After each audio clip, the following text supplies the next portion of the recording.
Okay, so to wrap up the last couple examples, example 3 on page 381 and example 4 on page 382, I'm just going to work along with them. So on page 381, they basically give you general form.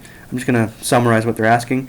They ask you to figure out the slope of the line. Well, obviously, if you want slope, turn it into slope y-intercept form, y equals mx plus b form. So again, this is just a review of this skill, how to turn it into form we like. So here's what I do. Again, if we're going to move the 3x and the 16 to the other side, keep it as a negative 2y. But when you move it to the other side, it's going to be now opposite signs, negative 3x and plus 16. Okay, so I didn't show my work there. If you were showing your work, it's because I subtracted 3x from both sides, and I added 16 to both sides. Hence why I got negative 3x and plus 16. Okay, now I got to divide by negative 2, divide by negative 2, divide by negative 2. So that will cancel out to give a y equals, and negative divided by negative cancel out, so it's just a 3 over 2x. So now you know your slope is positive 3 over positive 2. Sorry, up 3, right 2. And 16 divided by negative 2 is a negative 8. So there it is. So you know your slope is 3 over 2, and you know your y-intercept is 0, negative 8. Perfect. So how easy is that to graph? You just start at your point on a graph. 0, negative 8 would be like way down here somewhere, and then you would apply your slope. Count up 3, right 2, up 3, right 2, up 3, right 2, and you'd graph that way. Okay, so that was example 3. Last example, it's kind of confusing, to be honest. I like part of the way they did it, but it's just not a super common question. Nonetheless, I'll go through it in case you read through it for yourself and you get confused. So imagine peanuts cost $2 per 100 grams. So it's like you go to Bulk Barn or whatever, and for every 100 grams of peanuts, they cost $2. For every 100 grams of raisins you get, it costs $1. So what if you got like 300 grams of peanuts? What would that cost? You triple it. It'd cost you $6, right? What if you got 500 grams of raisins? 500 grams at $1 each would be $5, right? So imagine you had $10 to spend total. You could get all peanuts, you get all raisins, spend $10 just on peanuts, spend $10 just on raisins, or do a mix in between. How much, if you just got peanuts, how many grams of peanuts would you be able to do? Well, if you take $10 and you divide by 2, you get 500 grams of it, right?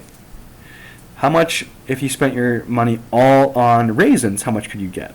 Again, they're $1 each, so 10 divided by 1, you'd be able to get 10 times that amount, which is 1,000 grams of that, right? So if you spent all your money on peanuts, you get 500 grams. If you spend all your money on raisins, you could get 1,000 grams. The first thing they're going to ask you to do is generate some data for that, and what we just did, walk through that kind of mental step, is we did generate some data for it. In fact, they ask you to graph it later on, and you need data to graph it. So I don't really need in-between ones, so if you look at this table, it might be a little confusing. I'm just going to skip to the graph, and they did the same reasoning that we did, so I like this part of what they did. They said if Devin only buys peanuts at $2 per 100 grams, again, she can buy 500 grams total of peanuts only. If she does only raisins, she can buy 1,000 grams. So pause there. Forget about this table. Really, what we found out are these 2 points. We found if you graphed raisins here, for example, and peanuts down here, and this is talking about the grams of them, if she did only raisins, she could get 1,000 grams of them. If she did only peanuts, she could get 500 grams of them. Of course, this line in between represents her getting a mix of some of one, like peanuts and some raisins. She could get any combo in between. That's what this line represents, are those in-between points. Okay, for example, like she could spend, I don't know, like $8 on peanuts. That means she could get 400 grams of peanuts, which would be right here, 400 grams, and she'd have $2 left over for that 200 grams of raisins, right? Does that make sense? She could split in between. So that's just one possible combination she could do. And there's other examples that they provide here as well. Nonetheless, the most important points are the x-intercept and the y-intercept here, and the x-intercept. If you know spending all on raisins gets you 1,000 grams, and all on peanuts gets you 500 grams, you could just connect those points. Cool. You've graphed it. So you've successfully done B, and we've talked about some points for some data for part A in this. How would you write an equation? That's actually pretty challenging. How would you write an equation? Well, now knowing all that you know about this, the book does it kind of its own style. Let's think about the hints we have. We just have 2 points. Out of all the 3 forms that we talked about, what could you get from knowing 2 points? Well, you could certainly figure out the slope, right? You could count your rise, which is a negative rise, over run. You could do your slope here, and that would lead you to one of these 2 points. And then you could either do your y equals mx plus b form, because you know the y-intercept, or you could do slope point form. First of all, let's figure out what the slope is, okay? So the book does this a bit of a different way than I do, but I just think about the 2 hints that I have. I have 2 random points, and I could figure out the slope. So I could do slope point form for sure, or since one of those points is the y-intercept, I could do, once I have the slope, I could do y equals mx plus b form too. So I could do either of those. All right, first step is always for either of those that you want to do, figure out the slope. So do you have 2 points? Sure. One of the points, if you look at the graph, is 0, 1000. The other point that you have is 500, 0. So you could count the rise over the run on the graph yourself too if you wanted. But I'm going to use the slope formula. It's x1, y1, x2, y2. It's y2 minus y1, so 0 minus 1000, over x2 minus x1, so 500 minus 0. So your slope for this graph is negative 1000 over 500. And if you reduce that, your slope is negative 2 over 1. And really, this stands for your kind of grams of raisins. Raisins.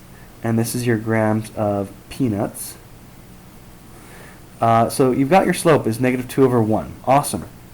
Now that you know your slope, let's think about this. You have 2 options. Y equals mx plus b, because you have slope, or y minus y1 equals slope times x minus x1. In both cases, we have the m. We have the slope. Oops, sorry. I'm totally off the page here, guys. I didn't even realize that. My mistake. Okay, so all I was saying was I got my 2 points. I know one of them is 0, 1000. I know the other point is 500, 0. So what I did is I did my slope formula. y2 minus y1 over x2 minus x1. So I did that, 0 minus 1000 and 500 minus 0. If you reduce that, you get negative 1000 over 500. That reduces to negative 2 over 1. One is talking about peanuts, the other is talking about grams of, raisins, and the other one's talking about peanuts, right? So in either case, let's think about our 2 options.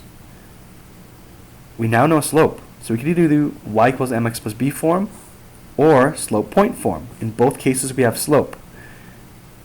And in this case, in this question, if you have a random point to use, you could use slope point form, and we certainly have 2 random points.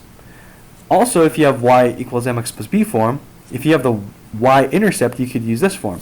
In this case, in this question, we have both. We have a random point, and we have that, so you could choose either of these forms to use. Let's say you went with this route. Remember, we know the y-intercept over here is 0, 1000. That was this point right here. So, if you know that, your slope is negative 2 over 1, or just negative 2, and your y-intercept's 1000, you now have your y equals mx plus b form, y equals negative 2x plus 1000. Sorry, cut that off. Y equals negative 2x plus 1000. If you went the other route, where you went with the slope and a random point, let's say you chose this random point, which was the x-intercept, remember when you put this point, 500 and 0, into slope point form, don't forget it's going to be y minus 0 in this case. Your slope is still going to be negative 2 over 1. X minus, this is going to be 500, right? So if you chose that point, guess what happens when you end up foiling this out? I mean, you can keep it like this. There's your slope point form, right? You don't even have to write this 0. This y minus 0. You don't have to do that. But if you FOIL this out, guess what? You get negative 2x plus 1,000, which is the same as that. So clearly, slope point form and slope y-intercept form are the same, just different kind of versions. Also, of course, you could have taken this point here and plugged it in for your x1 and your y1. It's all the same thing. But there's two possible examples of how you could write an equation given this ugly situation where you basically just started with knowing 2 points. You just knew the x-intercept and the y-intercept. Out of that, you could get the slope, and then from there, either use slope y-intercept form or slope point form. All right, end of story. So I think that's it. General form and all, it's not one of my favorites, but it's good practice for your algebra skills for sure. But there are your three equations, three forms of equations. Get to know them, and I would just say, if you're going to remember anything, no matter what, whichever of the other forms that they give you, I think everyone agrees they like y equals mx plus b. If they give you one of the other forms, you can always turn it back to y equals mx plus b if you've got the skills to just get y alone. For the first type, if they give you slope point form, you FOIL the slope into that, and then you add this y1 over to that side, and now your y is alone. And for general form, you move your x and your constant term, and you divide by the coefficient of whatever the y value is, and you've got your y equals mx plus b form that way. So get that down. But good luck with the practice, guys. Let me know if you have questions.